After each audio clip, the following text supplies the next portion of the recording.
नमस्कार। आपका हमारी क्लास में स्वागत है। आज हम लोग पढ़ने वाले हैं कक्षा 10 की विज्ञान, जिसमें हमारा आज का पहला टॉपिक है रासायनिक अभिक्रिया और समीकरण। अध्याय 1 रासायनिक अभिक्रिया। रासायनिक अभिक्रिया एवं समीकरण।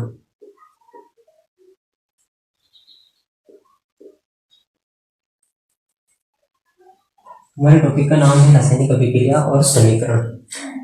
इस टॉपिक में हम पढ़ने वाले हैं रासायनिक अभिक्रिया क्या होती है, क्या होता है रासायनिक समीकरण, किस प्रकार से हम रासायनिक अभिक्रिया को समीकरण के रूप में बदल सकते हैं, रासायनिक अभिक्रिया कितने प्रकार की होती है, इन सभी चीजों को हम विस्तार से जानने वाले हैं।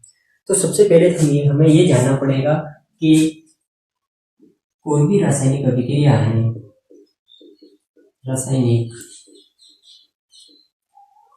अभिक्रिया ये होती क्या है, रासायनिक अभिक्रिया क्या होती है। अगर हम ये नहीं जानेंगे तो हमें आगे की बातें समझ में नहीं आने वाली है। तो सबसे पहले हम पढ़ेंगे रासायनिक अभिक्रिया क्या होती है। हम लोगों ने देखा है कि हमारे दैनिक जीवन में दो प्रकार के परिवर्तन आते हैं, दो प्रकार से परिवर्तन आते हैं। हमारे पास कोई पदार्थ है, उस पदार्थ में दो प्रकार से परिवर्तन आते हैं।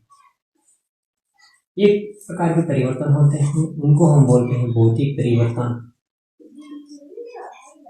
भौतिक परिवर्तन, और दूसरे प्रकार के परिवर्तन आते हैं, उनको हम बोलते हैं रासायनिक परिवर्तन। अब भौतिक परिवर्तन क्या होते हैं और रासायनिक परिवर्तन क्या होते हैं। तो भौतिक परिवर्तन वे परिवर्तन होते हैं जिनमें पदार्थ के केवल और केवल अवस्था, आकार, आदि में परिवर्तन होता है। अर्थात कोई नया पदार्थ नहीं बनता है, नया पदार्थ नहीं बनेगा, नया पदार्थ नहीं बनता है।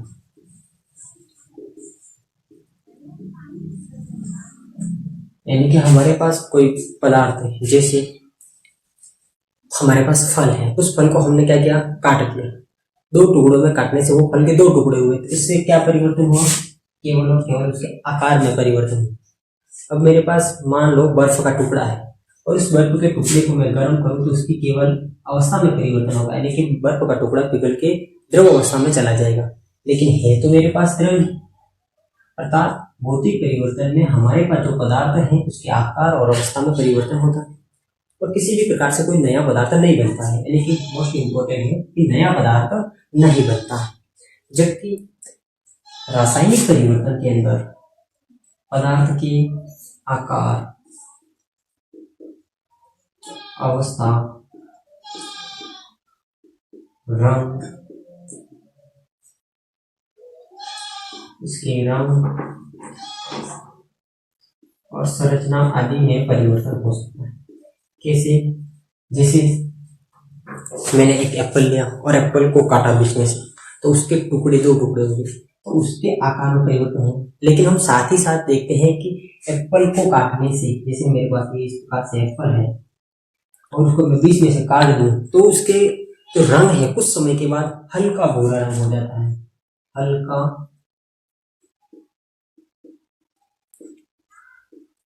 भूरा रंग। अब ये हल्का भूरा रंग कहां से आया, तो इस सेब के टुकड़े में उपस्थित मैलिक अम्ल जो है वो वातावरण की ऑक्सीजन से क्रिया करता है, और क्रिया करके एक नया पदार्थ बना देता है। अर्थात क्या करता है, एक नया पदार्थ बना देता है, और इस नए पदार्थ की वजह से उस पदार्थ के रंग में परिवर्तन हो। संरचना में कैसे परिवर्तन हो, जैसे हमारे पास कोई पदार्थ है, जैसे मैंने लिया कोयला लिया, अब इस कोयले को मैंने जला दिया, यानी कि ऑक्सीजन से क्रिया करवा दी, अब ये कोयला जल के कार्बन डाइऑक्साइड में बदल जाएगा।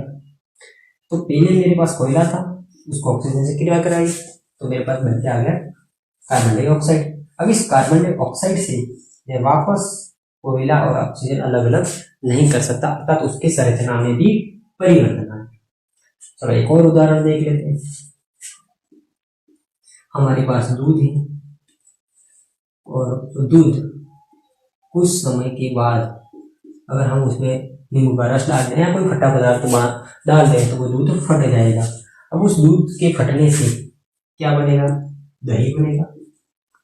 अब इस दही की संरचना देखें और दूध की संरचना देखें तो इनका संगठन देखें तो दोनों ही चीजों में अंतर होगा।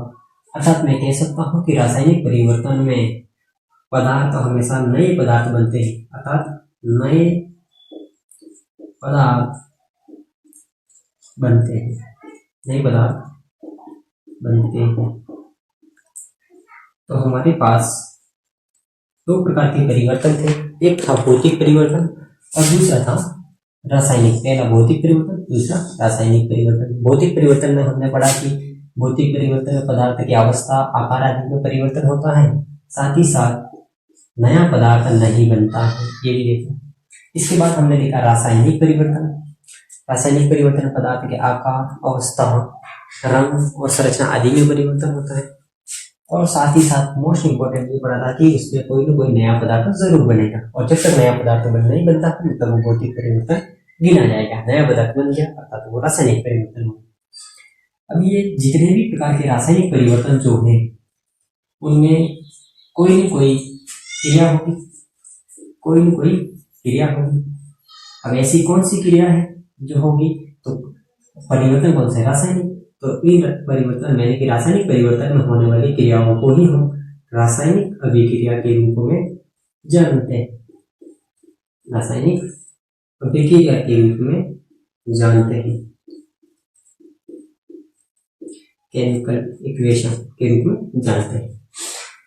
तो हमारे पास रासायनिक अभिक्रिया की क्या परिभाषा निकल के आई कि जब कोई पदार्थ है हमारे पास, उस पदार्थ में रासायनिक परिवर्तन हो तो हम उस रासायनिक परिवर्तन को ही रासायनिक अभिक्रिया कह देते हैं।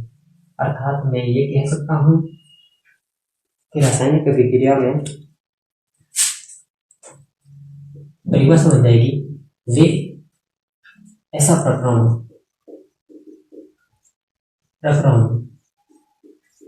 जिसमें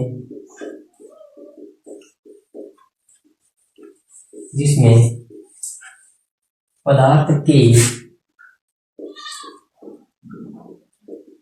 के रासायनिक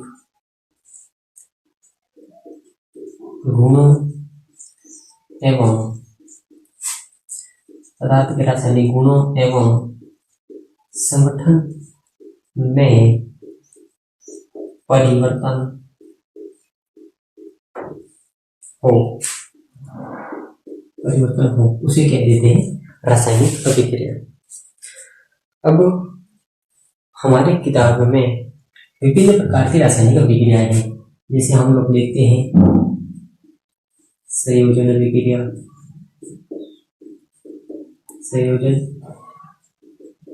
अभिक्रिया, इसके बाद हम लोग पढ़ेंगे वियोजन अभिक्रिया,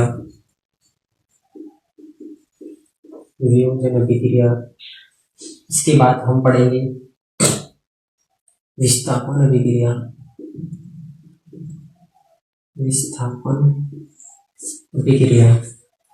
इसके बाद हम पढ़ेंगे द्विविस्थापन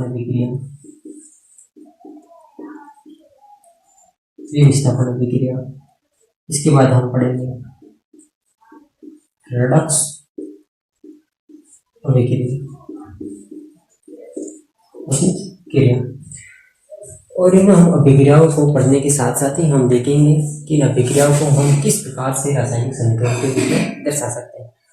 तो इसके साथ ही आज की क्लास में हम इतना ही पढ़ेंगे, और आप लोग इसी तरह हमारी क्लास से जुड़ते रहेंगे। हम अगली क्लासों में नई अभिक्रियाओं को समझाने वाला हूँ। धन्यवाद।